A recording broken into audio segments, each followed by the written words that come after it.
What are your concerns about this bill? Well, first of all, it would allow the state to take DNA samples from innocent people. There's a big difference between taking DNA from convicted felons as opposed to taking people who are simply arrested. You know, in our criminal justice system, you're presumed to be innocent before being proven guilty, and that's just going to flip this on its head.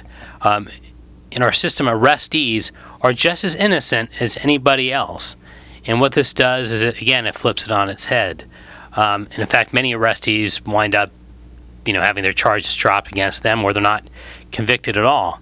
There's also this myth out there that if you don't get into trouble, then you don't really need to worry about this new law that the legislature is considering. Well, many people live law-abiding lives and are very good people and honest, but they're still arrested. So that myth is kind of incorrect. There's also a big difference between fingerprints and DNA samples. Fingerprints are designed to provide identity. They're to serve to figure out whether or not John Doe is really John Doe. Whereas a DNA sample tells the government information that even an individual doesn't know about themselves, like predisposition to health problems, behavioral issues, sexual orientation, all kinds of information, far more sensitive and private than anything you could possibly imagine.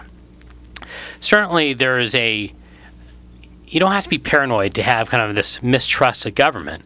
The founders of our country understood there needed to be certain types of concerns about governmental abuse. That's why we have checks and balances and separation of powers.